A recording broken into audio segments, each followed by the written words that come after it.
I just want to take a few minutes just to share with you about how God is on the move here at UVCC. You know, normally launch right into the message, but sometimes there's times in the life of a church where you need to just have a conversation, right? In fact, today's message is about conversations. So we're going to have a conversation before we talk about how we're supposed to have conversations. Tell me if I get it right, okay? Mark and Jessica Coulter are part of How We're on the Move. They've been here about a month now, already making a huge impact, and it's just so exciting to have them here. In the last month, we've had about 100 more people. In fact, last month we had 100 more people than we did a year ago for that same month. We've grown by about 100 people in the last year. God is on the move. God continues to send people here to discover the truth about who He is and what He can do for them. And we've got a great hand in that. It's just so exciting. God's on the move in Honduras through our church, and you're going to hear more about that coming up. We believe in the next year that God is going to send another 100. We believe we'll at least grow by another 100 people. It's amazing all the things that are happening. But one of the things as a pastor I need to share with you is that because of the growth that's happening, we're running out of space. And that's an exciting thing. Now you look around and say, well, there's a few, there's still some chairs. And the reality is if we grow by another 100 people, we will not have the space we need. One in the parking and one in here. Typically on a Sunday morning, we'll have 60 to 70% of the parking lot full. And we keep track. We used to have about between 70 and 80%. And the rule says when you're at 80%, you're full. That's whether it's seating or whether it's parking. And we now have another 30 or 40 people parking cars on the street, which has really kind of helped us. Thank you if you're a part of that group. You've extended our ability to park people for a while, but long term, that's not going to work. And so we're running out of space and we're landlocked, which is kind of interesting. One other thing, the way we're running out of space, which we've just started to notice, when we built the Children's Worship Center in that whole area about 10 years ago, we envisioned, we built bigger than we needed. And we've not ever had to use the third nursery, but just in some extreme cases. Well, this last year, we've been using 2 out of the 3. This year, we started using the third nursery, and it's filling up. We already have children in our play foyer, which was never designed to have children's classes, but we have a classroom in there. So we're out of space. We have nowhere else to go with the children's program and with the teens. And so all these things are starting to coalesce, saying wow, what are you going to do? And we've been thinking about this for a while, and we're really landlocked. I don't know if you have ever walked the facility, but in the land. But we had about 6 acres to start. We were able, when we built this about 4 years ago, to buy a parcel of land right here that had a house on, take the house down, and that's now the parking lot. Where would we be without those 90 spaces? I have no clue, but it wouldn't be good. We wouldn't be able to get all the cars in. So we're really about almost 8 or 9 acres at the moment, and we have a little bit of space right behind this, between these 2 buildings in the back, and not a lot of space. We could use it, but that would take all of our available space for things like Easter Extravaganza and the Vacation Bible Adventure, where we use those big open spaces for the kids. And so we've been praying, God, what do you want to do? Well, for about 13, 14 years, Pastor Paul, long before I became the lead pastor, was working to try and increase our available land here. And we were working a couple different angles, but there's really no other angles left. The only angle left is this way.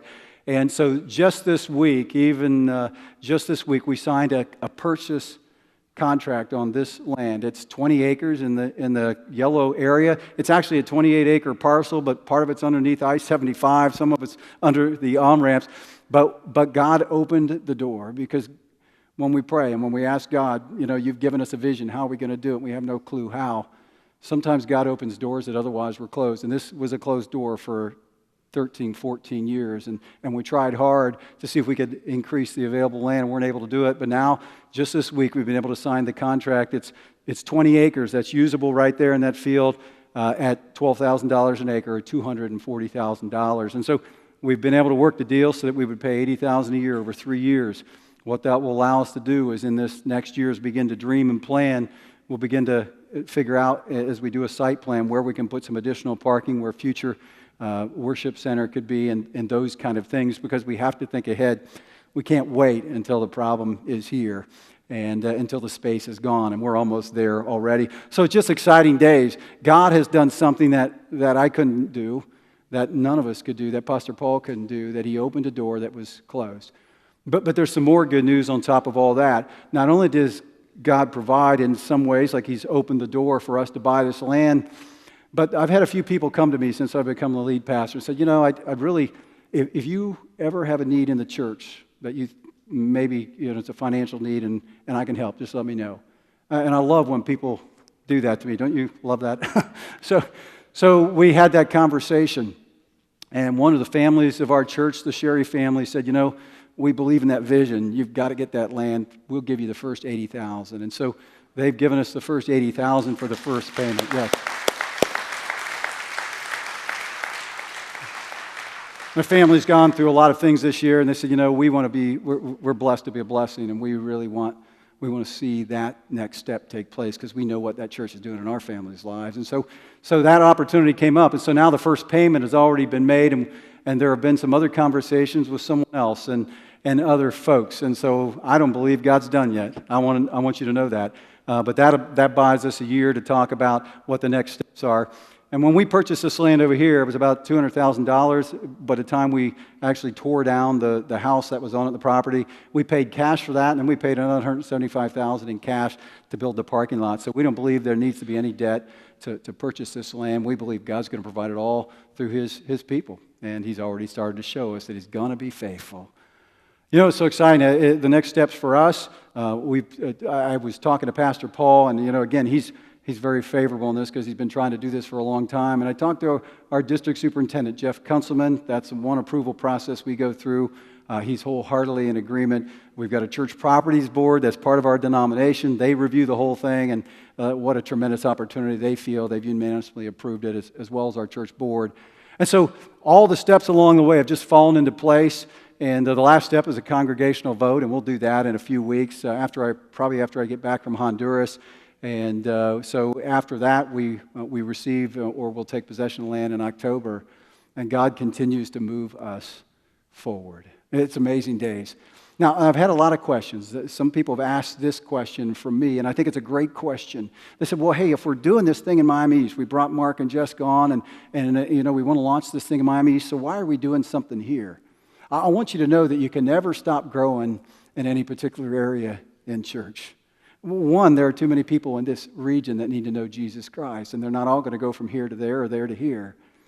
And here's the other thing. We do plan to send a team, whoever feels called. It's going to be some of you, some of our best. And they're going to go to Miami East to launch this new campus because there's hundreds there who need to know Jesus Christ and what He can do for them. And yes, we're going to send a team out, but we believe God's going to honor that and restore this place and build it up. I was just talking to Bill Walker at Quest Community. That's a church that was planted out of here. And Bill, not long ago, planted a new campus. And they said they sent 50 people to that campus. He said in 3 weeks later, those 50 had been replaced and another 13 on top of that. Their attendance had gone back up. You see, when you take big steps for God, He honors that. He trusts you with more people.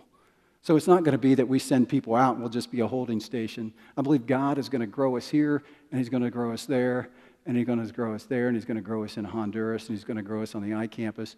And people are going to come to know Jesus Christ because there's too many people who are hurting in this world, and they don't know the truth. And we have an opportunity, if we'll take big steps. This isn't a time for little faith. It's a time for big faith. So as your pastor, I'm going to recommend that, and we're going to move forward, and it's going to be exciting days. I just hope you know that you're part of a church that's on the move, and God's working through.